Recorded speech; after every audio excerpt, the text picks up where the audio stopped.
Hello बच्चों, let's read this question. So this question says, for a color of light, the wavelength for air is 6000 angstrom, and for the water, the wavelength is 4500 angstrom. Then the speed of light in water will be. Speed of light आपको यहाँ पर water में बतानी है, ठीक है? तो चलिए इस क्वेश्चन का की कॉन्सेप्ट आप क्या लिख सकते हैं? The key concept of this question, speed of light in water आपको यहाँ पर कैलकुलेट करके बतानी है, ठीक है? तो स्पीड लिख लीजिए, चलिए स्पीड ऑफ वेव लिख लीजिए, चलिए ठीक है। वेव नेचर की तो हम बात कर रहे हैं ना, वेवलेंथ और फट, तो वेव भी बोल देते हैं, ठीक है। देखिए बच्चों, यहाँ पर ना क्वेश्चन में एक चीज आपको समझने वाली है, ठीक है। देखिए आपको पता है, देखिए फ्रीक्वेंसी किसके इक्वल होता है? आपका फ्रीक्वेंसी होता है आपका वेलोसिटी डिवाइडेड बाय लैम्डा के इक्वल, ठीक है। फ्रीक्वेंसी आपका किसके इक्वल होता है?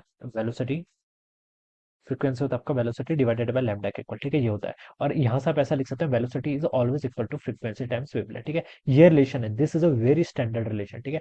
अब देखिए फ्रीक्वेंसी और वेवलेंथ में आपको रिलेशन समझना पड़ेगा। फ्रीक्वेंसी देखिए सोर्स डिपेंडेंट क्वांटिटी होती है। क्या होती है? आपकी सोर्स डिपेंडेंट क्वांटिटी, ठीक है। कोई जो सोर्स है, ठीक है, उसकी जो फ्रीक्वेंसी होगी, ठीक है। फ्रीक्वेंसी का source dependent quantity, different different medium. मान लीजिए जैसे मैं बात करता हूँ, ये आपकी लाइट है, ठीक है। ये ऊपर आपका मान लीजिए मीडियम एयर है, नीचे आपका मीडियम क्या है? वाटर है, ठीक है। एयर में देखिए फ्रीक्वेंसी, मान लीजिए हमने इसे किसी सोर्स से जनरेट किया लाइट को, ठीक है। तो जो इसकी यहाँ पर फ्रीक्वेंसी होगी, वो फ्रीक्वेंसी वाटर में भी जाएंगे तभी भी वहां पर भी सेम फ्रीक्वेंसी होगी। मान लीजिए एक रे ऑफ लाइट आपके यहाँ पर कुछ रिफ्लेक्ट हो गया, कुछ पोर्शन आपका रिफ्रैक्ट भी हो गया, ठीक है। हमने ऐसे एज्यूम कर लिया, ऑलराइट। क्या कर लिया? कुछ रिफ्लेक्ट हो गया, कुछ रिफ्लेक्ट हो गया।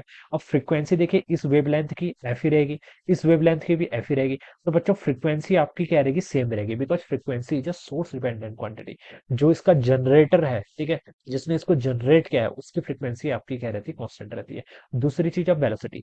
वेलोसिटी बच्चों डिफरेंट होती है। वेलोसिटी मान लीजिए यहाँ पर एयर में था, ठीक है, इसकी इनिशियल की वेलोसिटी वी रहेगी। ये जो रिफ्लेक्ट हुआ है तो अभी भी एयर में ही, तो इसकी वेलोसिटी यहाँ पर वी रहेगी, ठीक है। लेकिन यहाँ पर वाटर में आ गया तो इसकी वेलोसिटी चेंज हो जाएगी, वी ना होकर वी प्राइम होगी, ये मान लीजिए, ठीक है।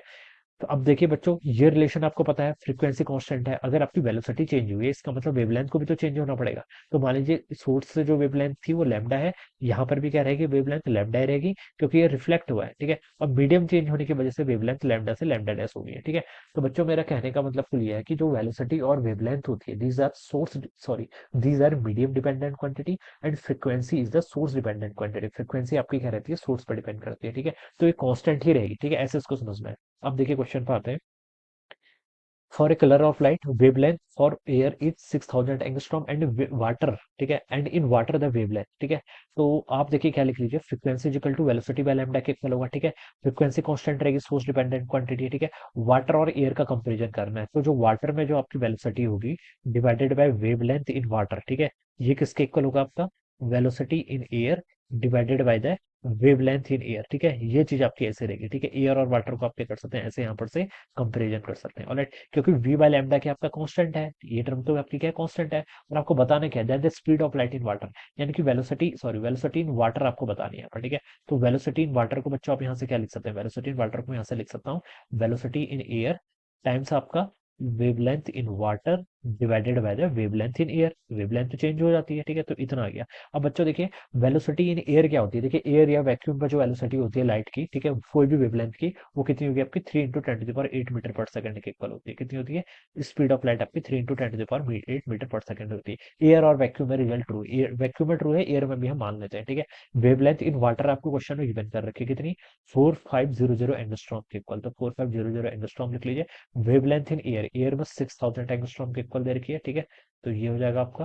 तो बच्चों एंगस्ट्रॉम से एंगस्ट्रॉम कैंसिल कर लो, जीरो जीरो से जीरो जीरो कैंसिल, 15×3 = 45, 15×4 = 60, ठीक है।